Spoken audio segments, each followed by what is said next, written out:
السلام عليكم الشباب، كي دايرين؟ صافا لاباس عليكم؟ هانيين صحيحه؟ نتمنى ربي تكونوا بخير وعلى خير. اليوم كما عودناكم مع اليوميه ديال السائق المهني ومعلومه جديده. شنو هي السخونيه ديال الموتور في العقبه. منين نكون طالع في العقبه كيفاش ما نخليش الموتور يسخن نهائيا، وباش ما بديت العقبه كنساليها. ها نتوما دابا انا بادي العقبه، راه باديها بداك ليكوي ديال السخونيه بيه باش غنسالي العقبه، ما غاديش يزيد نهائيا. وبالعكس انا كنحاول نخليه كل ما نطلع في العقبه يعني نزيد نقص السخونيه ما تزادش. يعني هذه المعادله راه كاين اللي غادي تجي غريبه، كيفاش انت طالع في العقبه وكل ما طلعتي العقبه كل ما الكاميو غادي تبردو ماشي غادي تسخنو، وهي المعادله راه فيها العكس. فهمتوني؟ واخا دابا اليوم انا غادي نشرح لكم واحد المساله وواحد المعلومه مهمه بزاف الخوت على كيفاش دير تطلع في العقبه وما تسخنش الموتور نهائيا، وكتطلع مرتاح والكاميو كيطلع مرتاح والموتور ما بالعكس. كاين شي مرات راه بقوه ما كدير هذا الشيء اللي غادي نقول لك دابا، وهذه المعلومه فاش غتطبقها ها انتوما راه كانت 109 ها هي ولات 108. شفتوا الهضره اللي تنقول لكم؟ وانا راني عاد طالع على العقبه راه واقفه وراه غادي ب 20 دونك راه ماشي وطالع مشرجي، ماشي زعما خاوي ولا شي حاجه. يعني انا دابا غير باش نبارطاجي مع خوتي المعلومه وتستافدوا منها بزاف. وهنا باش كنقول لكم راه السائق المهني هو اللي كيعرف كيفاش يتفنن يحافظ على الكاميو ويخلي الموتور يكون ديما مرتاح ويخلي الموتور يعيش اطول مده ممكنه برجله. واخا دابا كيفاش البلان اسيدي؟ ملي كتجي كتطلع في العقبه وكما قلت لكم ذاك النهار كدير الفيتاس اللي كيطلع به الكاميو في العقبه مرتاح. يعني اللحظه اللي غندير رجلي على الكسيراتور ونبغي الكاميو يطلع ويكسيري دغيا كنلقاه كيجاوبني، ماشي انا حاشي رجل الكسيراتور بحرا الكاميو عاد طالع. هذيك عرف راسك. وهذا الشيء باش كتعرفوا بلا بريسيون. انت اصلا ملي كتكون حرايفي وكما تنقولوا ودنيك على الموتور ما غتحتاج البريسيون ديال التيربو باش غتعرف. يعني غير كتحترجك على الاكسيراتور تعرف الموتور واش طالع منغم ومرتاح ولا طالع مزير. فهمتوني؟ هنا كيفاش كان بالنسبه للناس المبتدئين اللي مازال حتى ما مولاوش مع الكاميو، ما عارفش الكاميو كيطالع ولا، انا نعطيكم واحد الطريقه بسيطه.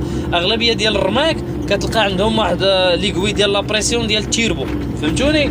هاد ليكوي ديال لابريسيون ديال التيربو، وانتم راني كنصور لكم وراني طالع العقبه ولاحظوا معايا درجه الحراره فين شاده عندي. راه مازال في 108، راه كانت 109 وهي هبطت ل 108 وغتبقى ان شاء الله 108 عاد الا ما زادتش هبطات اكثر، وراني مازال طالع العقبه. فهمتوني؟ واخا هنا فين كاين دابا فين كنت كنشرح لكم لا بريسيون ديال التيربو.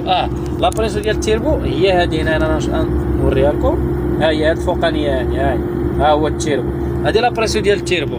اول حاجه باش كتعرف راسك راك طالع مرتاح منين كتلقى الاشاره ديال التيربو. هنا انا عندي داك الشيء نيميريك جديد. كاين ليكويات مثلا في الكاميونات القدام كتلقى ليكوي بحال هكا كيطلع ولا كيهبط. منين كتلقاه في الخضر هكايا غادي في الخضوريه عرف راك غادي بفيتاس مزيان. منين كتكون انت كتكسيري باش طالع في العقبه وكتلقاه هنا في الصفر كامل عامر ودير ديك هكا، عرف راسك راك كتقتل الموتور، عاطيه كسيراتور اكثر من قلبه ونطلعو مزير.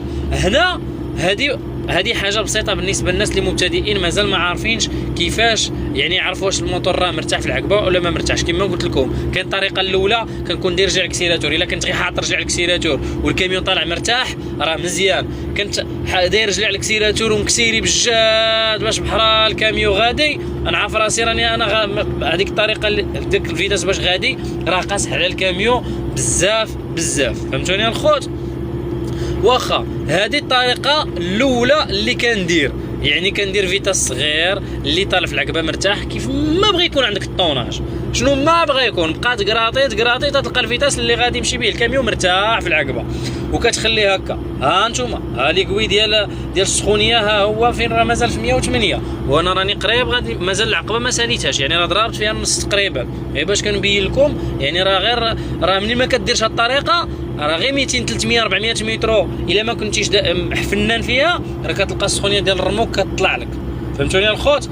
فلهذا دائما في العقبه منين نكون جاي طالع في اي عقبه كندير فيتاس اللي يطلع فيه الكاميون مرتاح، يعني غير حاط رجلي على الاكسيراتور والكاميو طالع مرتاح بحال ها نتوما. باش انا بالعاني بغيت نصور لكم لي كوي ديال الحراره في العقبه باش تعرفوا، حيتاش الا خليتي الكاميو حتى تخلك دونك انت ماشي شيفور. يعني باش انا ما نطيحش في هذا المشكل ديما نديروا الفيتاس اللي يطلع فيه مرتاح، وما شغليش اللي بغى يدوبلي دوبل واللي بغى يمشي انا الدور ديالي انني نخلي الكاميو مرتاح. ها هي ها 107 الخوت، باش ما تقولوش هذا السيد هذا راه غير كيكذب وما كيعرف حتى شي لعبه، وانا مازال راني طالع العقبه.